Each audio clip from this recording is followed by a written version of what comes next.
extender a la superficie estas partículas centelleantes. El diamante, el mineral más duro de la Tierra, un mineral precioso y poco común. Tallado es el compendio de toda la belleza y de todo lujo. Durante largo tiempo, privilegio de emperadores y reyes y símbolo de poder y dispendio. Los primeros diamantes descubiertos en África del Sur provocaron una gigantesca fiebre excavadora. La esperanza de un enriquecimiento rápido atrae hacia la región a decenas de miles de aventureros. La mayoría excavan en vano, pero dos jóvenes ingleses amasan millones y millones en pocos años. Barney Banatto y Cecil Rhodes. Tras una lucha sin cuartel por el dinero y el poder, los dos competidores sellarían una alianza genial. Durante décadas, estos dos hombres decidirán sobre la suerte de medio continente. Barney Banatto ha caído en el olvido, pero Cecil Rhodes se ha convertido en héroe nacional. Un hombre visionario que acarició ambiciosos proyectos en favor de la corona británica. Él será quien alimente la leyenda hasta su último suspiro. La fiebre del diamante, el país donde las piedras brillan.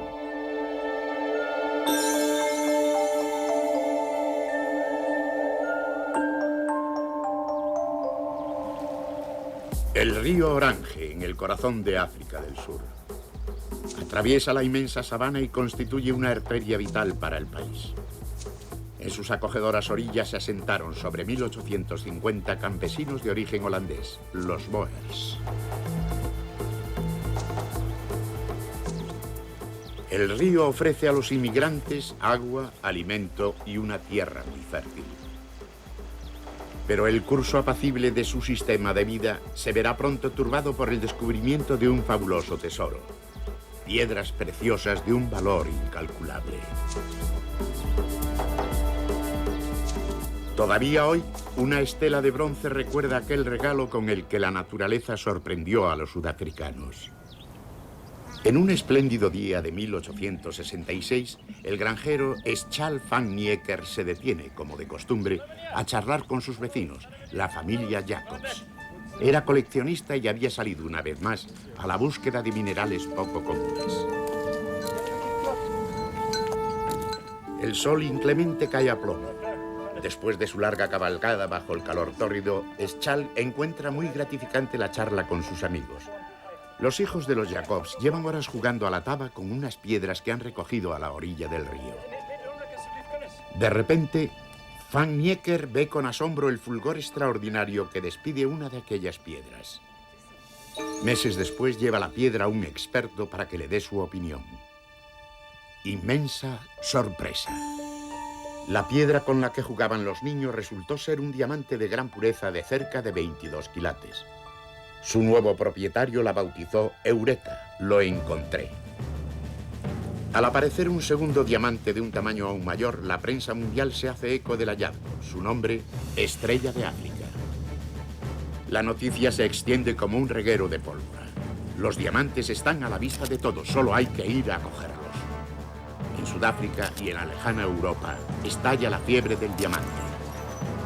Como una plaga de langosta, aventureros a millares invaden el país, examinando piedras y más piedras, removiendo la árida tierra en todas direcciones. Nada es capaz de detener la locura que se asienta en las orillas del río Orange. Pero a la euforia inicial sigue una calma forzosa. El trabajo es muy penoso y las pocas migajas encontradas apenas cubren las necesidades mínimas de supervivencia.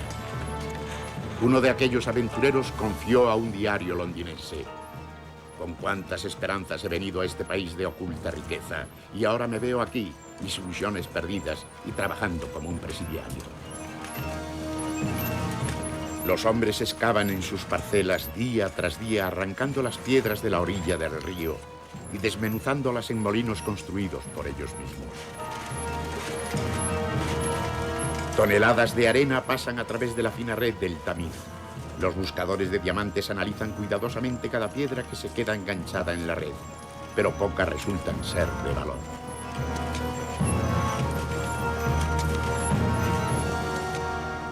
En el Cabo de Buena Esperanza, el punto más meridional del continente africano, la Compañía Holandesa de las Indias Orientales había emplazado un lugar de avituallamiento en el año 1642.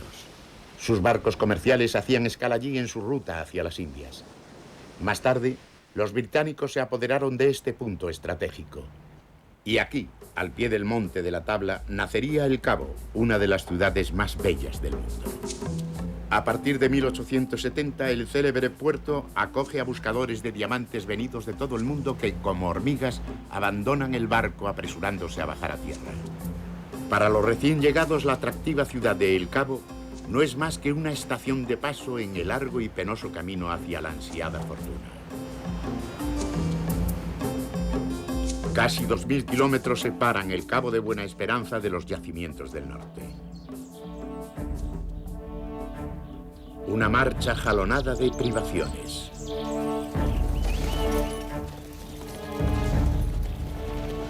Muy pocos inmigrantes pueden permitirse una carreta de bueyes.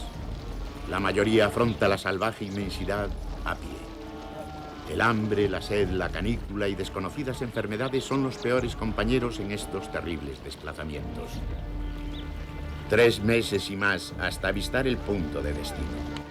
Muchos hombres sucumben sin llegar a verlo nunca. En la primavera de 1870, 3 años y medio después del espectacular hallazgo de Niekers, Barney Banato se lanza también a la aventura.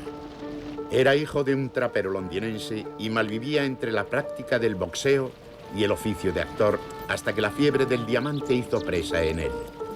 Vendió su única pertenencia, una caja de puros, y compró un pasaje para África del Sur. Son contados los días idílicos del norte de la provincia de El Cabo. El maravilloso paisaje se cubrirá bien pronto de cicatrices. Para los campesinos blancos carece de interés la riqueza que duerme bajo la tierra. Y así, cuando el propietario de Dorsfontein levanta su choza, mezcla con indiferencia piedras y diamantes con el mortero. Durante un tiempo contempla las excavaciones de los ávidos buscadores de tesoros en su propiedad. Se pasan todo el día revolviendo en la tierra.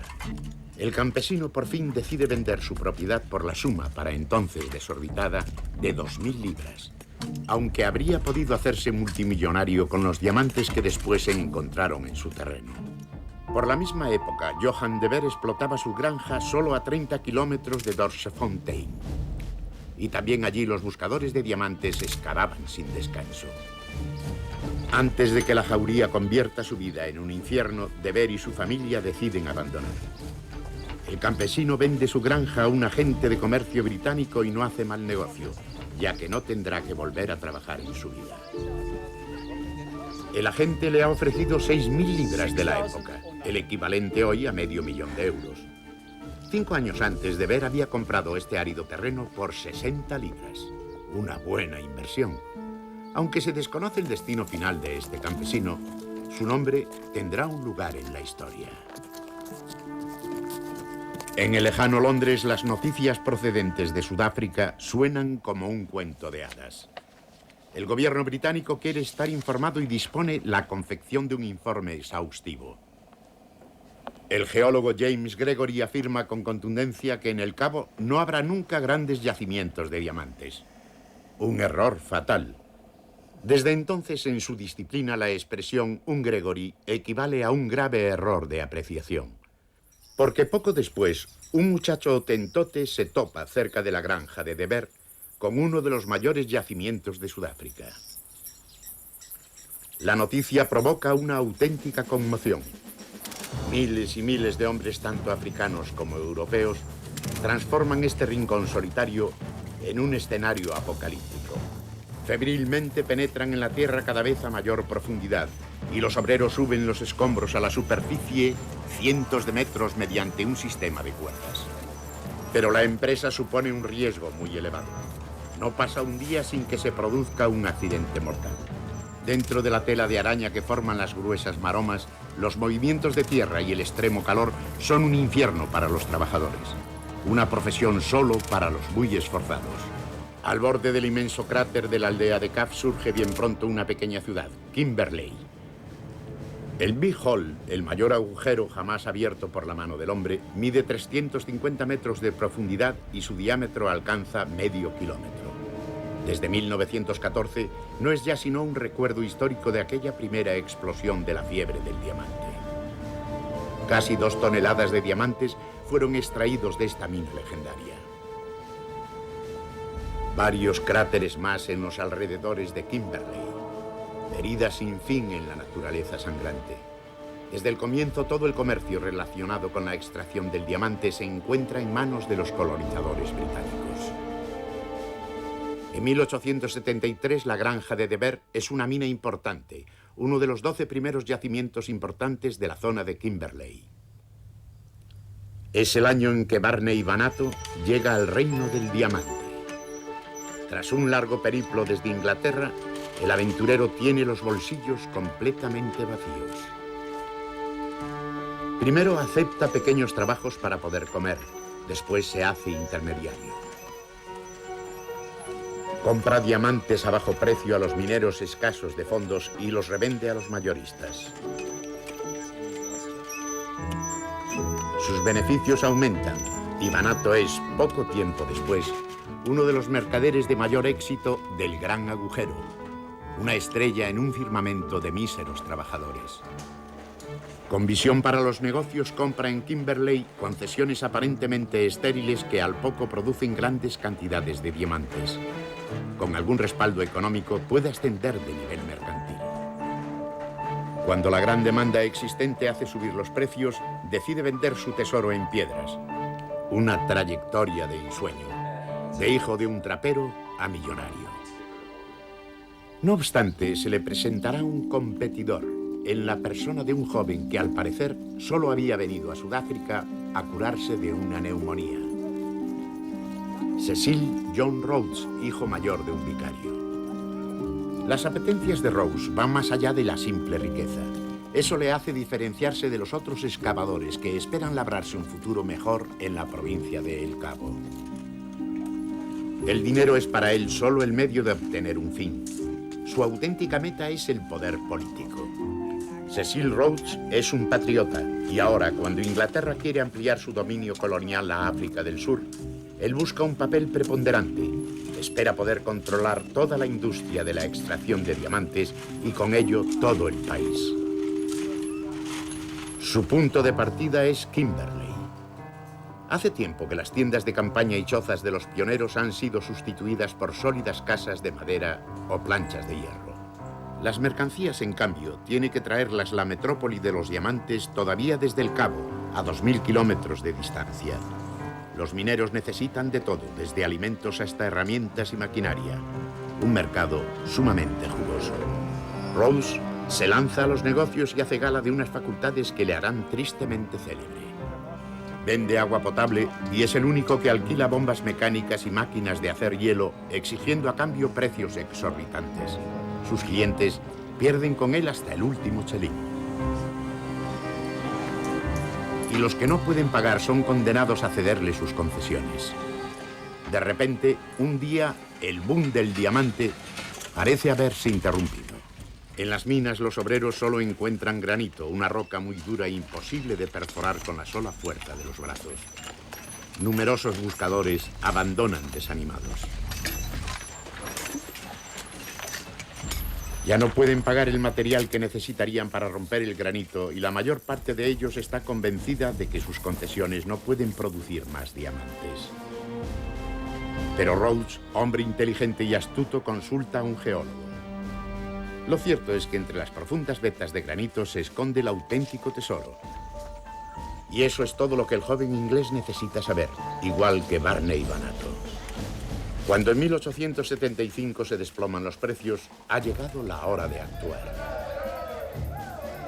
Banato y Rhodes se encuentran por primera vez en una subasta, en la que la mayoría de los mineros intenta deshacerse de sus concesiones por un puñado de libras esterlinas.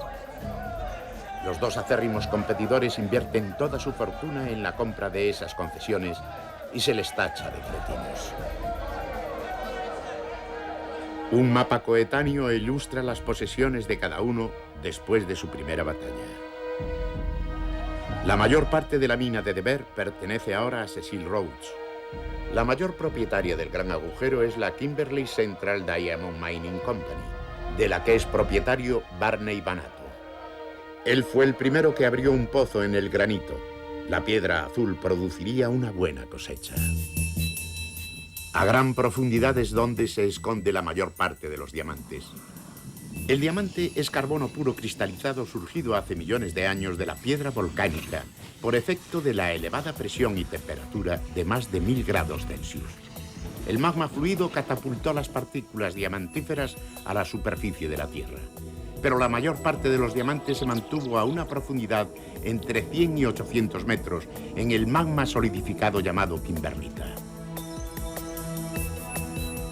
Como una perla en su ostra, están incrustados los diamantes en la roca, chispeantes reliquias de otra era geológica. La técnica moderna facilita la prospección. Hoy, con la ayuda de satélites, se trata de localizar yacimientos diamantíferos por todo el globo. Los ojos electrónicos envían regularmente imágenes que descubren volcanes hace tiempo extinguidos. En el Instituto de Ciencias Naturales de Johannesburgo, los especialistas analizan todos los datos allí recogidos. Cuando una región ofrece pruebas fiables de la presencia de diamantes, se desplaza al lugar un equipo de investigadores. Ya procedan de la sabana de Botsuana o de la tundra canadiense o rusa, todas las muestras del suelo van a parar al laboratorio de Johannesburgo. Los expertos analizan los núcleos de granito para comprobar su composición. El proceso es muy largo, pero indispensable si se quieren evitar pérdidas millonarias. Los científicos cortan el granito en finas láminas. Y luego viene la fase decisiva, el bombardeo con rayos láser. Este aparato de una gran sensibilidad detecta las menores huellas de diamantes. Banato y Rhodes en su época solo podían confiar en su intuición. La fundación de la compañía Minas de Kimberley en marzo de 1881 marca un cambio básico en la vida de Barney Banato. Es la primera etapa de la constitución de un gigantesco imperio económico. Un año antes, el 1 de abril de 1880, Cecil Rhodes había inaugurado la compañía de Minas de Beers. Los copropietarios más poderosos de la mina participan en la empresa. Rhodes los ha persuadido de que solo actuando unidos podrán influir sobre el mercado mundial. Su firma es el símbolo de una extraordinaria historia de éxitos que todavía se mantiene en nuestros días. En el espacio de 12 meses, los dos británicos han escalado hasta las más altas esferas de las finanzas. Caminando al unísono, eliminan a todos sus competidores. A partir de 1884, Banato presenta un volumen de negocio de 200.000 libras al año, unos 20 millones de euros de hoy. Es un triunfador. Aquel mismo año, las minas de Beers, pertenecientes a Rhodes, producen 73.000 quilates en diamantes. Su fortuna sobrepasa el equivalente a 10 millones de euros actuales. Con la emisión de acciones, ambas empresas reciben nuevas aportaciones de capital. Sus títulos alcanzan cotizaciones récord y están a la cabeza de las bolsas de todo el mundo. Los dos reyes del diamante son sumamente diferentes entre sí. Barney Banato, un astuto campesino que sabe estar en el mundo, carece sin embargo de cultura. Se pasa las noches en Kimberley, en los bares llenos de humo, rodeado de amigos y de chicas alegres. Se diría que solo interpreta el papel de un acaudalado hombre de negocios. En cambio, Cecil Rhodes pocas veces bebe una cerveza y si lo hace es en solitario. Este hombre elegante y cultivado evita toda compañía. Siente envidia de Banato, que le estropea todos sus planes porque Rhodes persigue ante todo el monopolio del diamante, para él y para la gloria del Imperio Británico. La reina Victoria fomenta la devoradora ambición de este advenedizo, que goza de todo el apoyo de la soberana. Gracias a su majestad, Rhodes es elegido diputado del Parlamento en 1881. Esto marcará el comienzo de una fulgurante carrera política que lo conducirá hasta el puesto de primer ministro de la colonia de El Cabo. Este millonario que se ha hecho a sí mismo no confía en ningún intermediario influyente, sino que invierte dinero en conocidos periódicos con el fin de poder manipular a su voluntad la opinión pública. En el terreno económico sufre algunos reveses. El control del mercado diamantino parece no ser sino un bonito sueño, ya que Banato rechaza cualquier intento de compra de su competidor. Rhodes no tiene poder contra el inmenso edificio financiero de su rival y muy a su pesar tiene que vender sus acciones de De Beers a la banca Rothschild de Londres. Con el producto de la venta puede ahora lanzar un nuevo ataque contra Banato, un golpe que se convertirá en leyenda.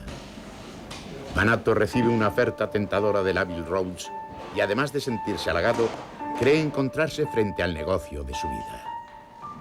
Comunica la oferta a su sobrino Joel, socio de la empresa, pero este se muestra escéptico y opina que su tío obraría muy a la ligera si accediese.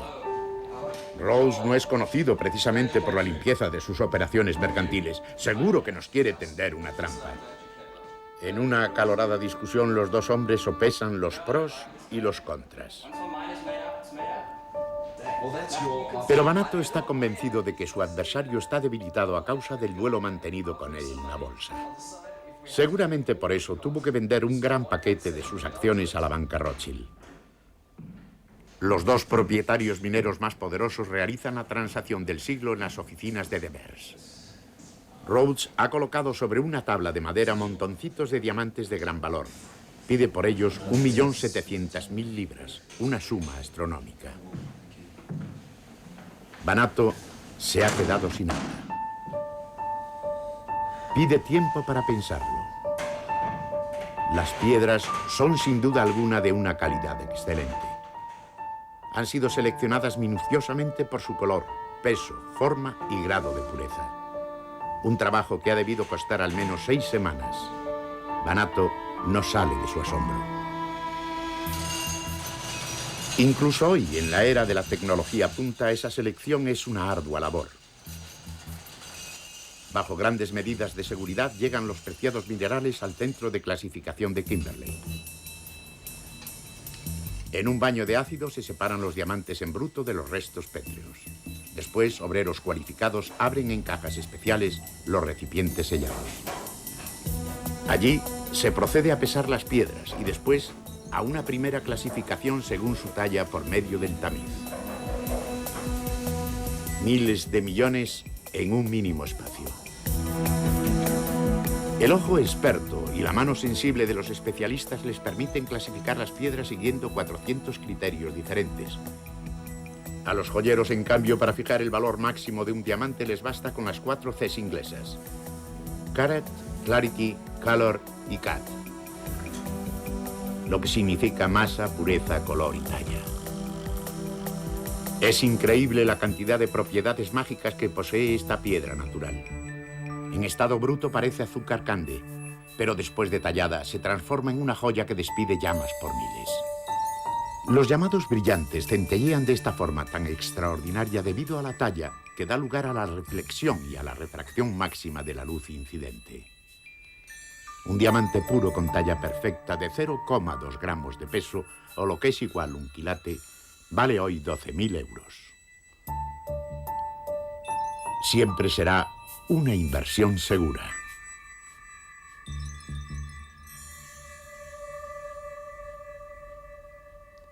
Como profundo conocedor del tema en cuestión, Barney Banato considera un buen negocio la proposición de Cecil Rhodes y, no viendo en ella ningún truco ni subterfugio, decide aceptar la oferta. Mr. Rhodes.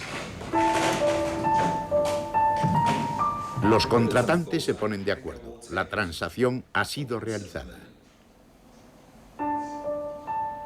Los dos hombres sellan el acuerdo con un apretón de manos. Pero ahora viene la sorpresa. Para Banato, una auténtica catástrofe. El viejo zorro lo ha conseguido. Rhodes puede invertir el dinero en acciones a toda prisa, pero Banato necesita al menos 6 semanas para hacer una nueva clasificación de las piedras. Solo entonces las venderá con su correspondiente beneficio. Pero la cólera de Banato pronto se disipa, ya que él mismo habría podido ser el autor del truco. Y así entre los dos llevan el cubo con ese contenido tan poco común por las calles de Kimberley hasta las oficinas de Banato para sorpresa de sus conciudadanos. Es una de las numerosas anécdotas de las primeras estrellas del comercio de diamantes. La bolsa reacciona rápidamente ante una jugada de tal refinamiento y las acciones de Devers suben hasta las nubes mientras que las de Banato descienden sensiblemente. Los periódicos atenúan la gravedad del asunto. Rhodes ha ganado una batalla, pero no la guerra. El propietario de Devers no pierde jamás de vista su objetivo final. Quiere engullir la empresa de Banato a cualquier precio. Pero su acelerada actividad exige su tributo. Una debilidad pulmonar le obliga a mantener reposo con frecuencia. Teme que el tiempo se le escape y urde un plan.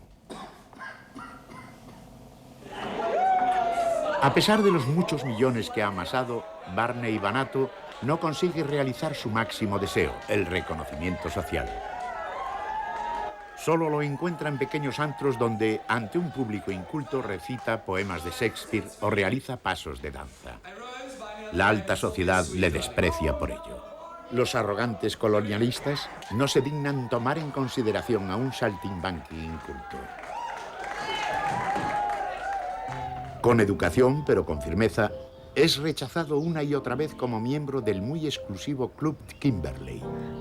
Banato lleva años en la lista de espera. Su modesta procedencia no le permite ser más que un intruso. Sin un mediador influyente, Banato no tiene ninguna posibilidad de penetrar en el Sancta Sanctorum de la burguesía local. Cecil Rhodes conoce bien la aspiración de su rival y, a pesar de la oposición de los miembros más distinguidos, impone la aceptación de Banato como miembro del club. El asunto no llega al escándalo, pero provoca no obstante que los notables abandonen la sala en demostración de protesta.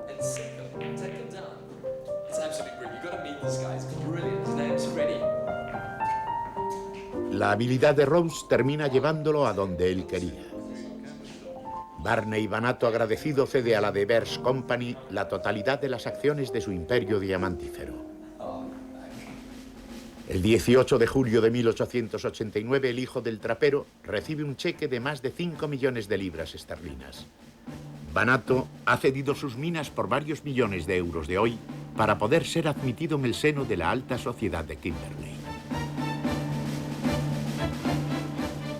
En las oficinas de Devers todavía se puede ver el cheque original como si fuera un trofeo. Según ciertos rumores que siguen circulando hoy en día, Rhodes y Banato habrían firmado un pacto mutuo bastante antes de la compra final. Las especulaciones van incluso más lejos. Los dos hombres de negocios habrían orquestado un duelo sin piedad con el fin de hacer subir el precio de sus acciones. El caso fue que desde entonces dirigieron la empresa entre los dos como directores vitalicios. Estamos dispuestos a convertir Devers en la empresa más rica y poderosa del mundo. Su deseo se hará realidad. La compañía Devers controla la extracción del 80% de los diamantes de todo el mundo. Hace un siglo que los yacimientos sudafricanos dominan la producción mundial. A unos 150 kilómetros de Kimberley, a las puertas del desierto de Kalahari, fue abierto el cráter de la mina Finch hasta 600 metros de profundidad. En el año 2000, la maquinaria moderna ha extraído de la kimberlita 2 millones de quilates, es decir, 400 kilos de diamantes. Las galerías perforadas a lo largo de la pared recuerdan a los agujeros de un queso inmental. En su interior y a 500 metros bajo el borde del cráter, los obreros introducen en los agujeros de los pozos estos tubos de una longitud interminable llenos de dinamita. Un trabajo que entraña grandes peligros, tanto antes como ahora. Como hormigas gigantescas, las excavadoras transportan las rocas graníticas obtenidas después de una explosión a través de estrechas galerías hasta las muelas de acero. Los obreros trabajan en 3 turnos, 24 horas al día y 7 días a la semana. También las máquinas trabajan sin descanso. La inversión es enorme. Las gigantescas ruedas tienen que moler al menos 60 toneladas de roca para extraer 0,2 gramos, es decir, 1 quilate.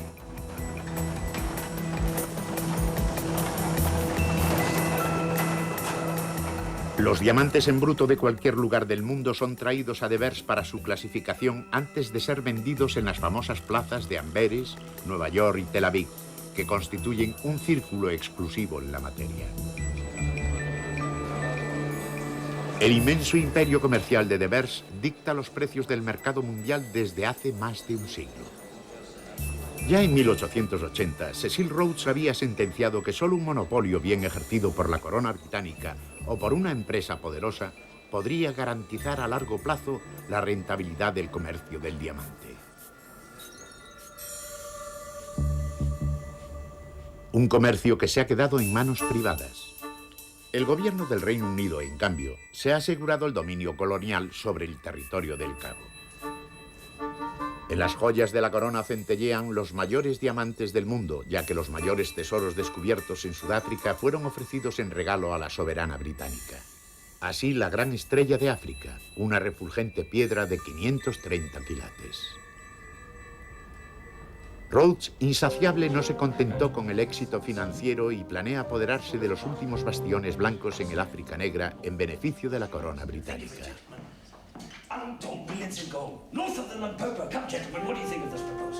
Ante potenciales inversores decide anunciar alto y claro: nosotros los ingleses somos la raza superior de la tierra.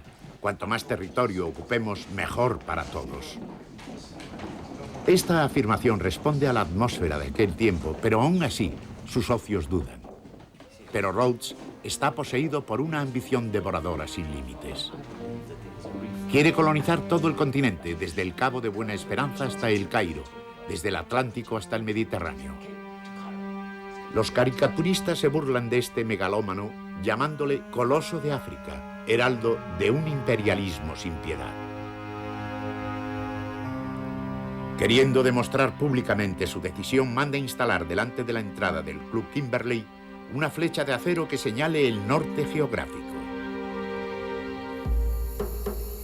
Rhodes quiere en primer lugar apoderarse de regiones aún vírgenes, las actuales Zimbabue y Zambia.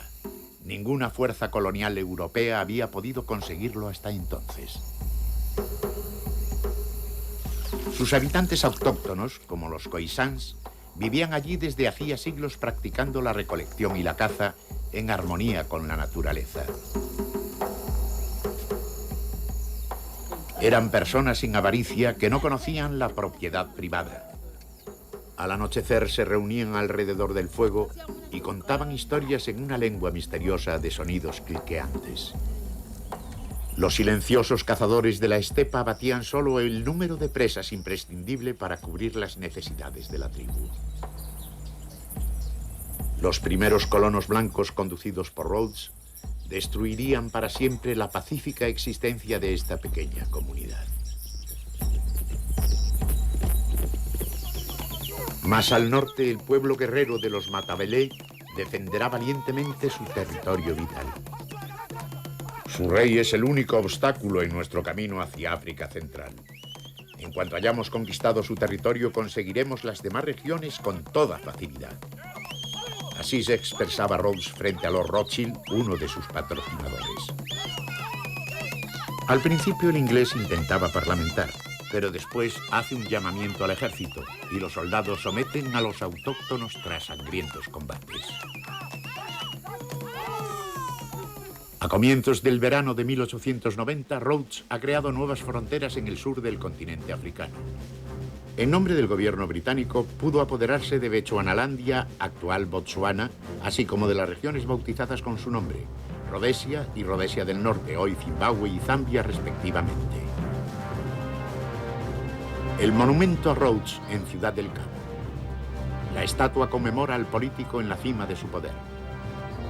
Su fulgurante ascensión se ve coronada en 1890 con el nombramiento de primer ministro de El Cabo. Ha llegado el momento de preparar su próximo gran golpe. Su nueva residencia, una mansión lujosamente reformada al pie de la montaña de la Tabla, hoy residencia del presidente de la República Sudafricana. Allí esbozó este hombre exaltado su nuevo plan. A pesar de su mala salud, no se concede el menor reposo. Nada podrá enturbiar su sed de conquista política. Nadie podrá derribarle. Eso cree él al menos. En 1886, indígenas sudafricanos descubrieron importantes filones de oro en Witwatersrand, no lejos de Pretoria. Miles de aventureros invaden de nuevo el país y vuelven a enfrentarse a los campesinos boers que han fundado, entre tanto, la República de Transvaal. Su presidente, Paul Kruger, pone en un compromiso al primer ministro Rhodes, ya que los boers cobraban fuertes impuestos a los buscadores de oro, pero los excluían del derecho al voto. El inglés no entiende de igualdades sociales. Lo que le interesa es incorporar el Transvaal y el Estado Libre de Orange a la corona británica. Deliberadamente lleva al país a una guerra que durará largos años. En 1894 envía su ejército para combatir al enemigo en Johannesburgo. Una guerra sin piedad estalla entre los británicos y los boers. La misión de Rhodes termina con un desastre militar. Los boers hacen prisioneros a un gran número de británicos, amenazándolos con la pena de muerte. Por fin, en el último minuto, el magnate del diamante consigue comprar su libertad a cambio de una suma astronómica. En 1902, los estados boers tendrán que capitular ante la potencia mundial que es el Reino Unido. El funesto pacto subsiguiente dará lugar al apartheid y a la privación de derechos de la población de etnia negra. Sibongile Mandiba vive en Soweto, el antiguo lugar de la revuelta de los negros por la obtención de la libertad e igualdad de derechos. Esta joven tenía 12 años en 1994. Tras décadas de represión, Mandela llegó al poder y para África del Sur se esperan tiempos mejores. La muchacha cuenta con una beca, estudia en los alrededores de Johannesburgo en una escuela de tallado del diamante. Allí aprenderá el refinado arte de la talla durante 3 años. Después encontrará, sin ninguna duda, trabajo en uno de los numerosos talleres que prosperan de nuevo tras el fin del apartheid. El boicot internacional no permitió al país hasta 1994 más que la exportación de diamantes en bruto. La reimportación de piedras preciosas no talladas estaba estrictamente prohibida. Así pues, la talla del diamante ha estado largo tiempo en manos de obreros formados en el extranjero.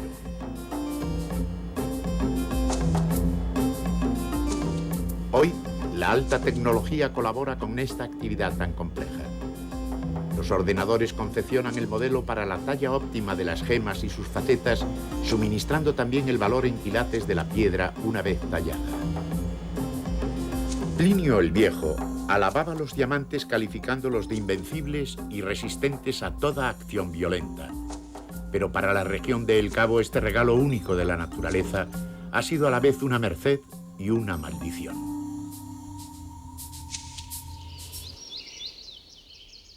La figura central en el juego de intrigas creado alrededor del mágico mineral se llama Cecil Rhodes.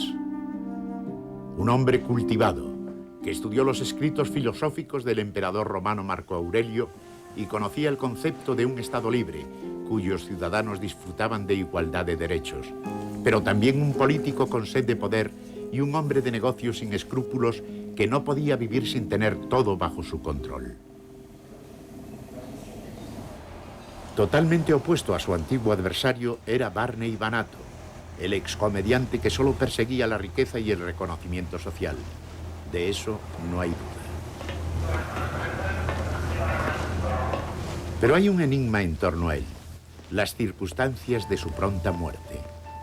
En mayo de 1897, Banato se embarca hacia Inglaterra. En la travesía se produce el incidente.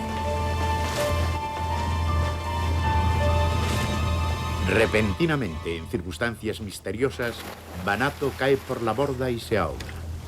El único testigo de la escena y su heredero universal es Joel, el sobrino.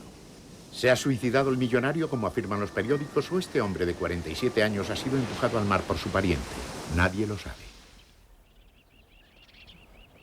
La caída de Cecil Rhodes fue tan vertiginosa como su ascenso. Su fracaso en el ataque a Johannesburgo, la ciudad de los Boers, señala un cambio en la carrera de este hombre tan acostumbrado al éxito. La reina Victoria lo considera ahora un megalómano y le retira su apoyo. La corona británica aparta al orgulloso patriota de todos sus cargos políticos. Hasta su puesto de director de Devers se ve amenazado. El 26 de marzo de 1902 muere Cecil Rhodes en la granja de un campesino de Musenberg, cerca de El Cabo. Tenía 48 años. Según el doctor Jameson, su médico personal, el enfermo pudo articular en su lecho de muerte: he hecho tan poco y hay tanto por hacer. Pero en realidad sus últimas palabras fueron: colócame de lado, Jack. Este fue el último deseo de un hombre agotado para quien la muerte representó una liberación.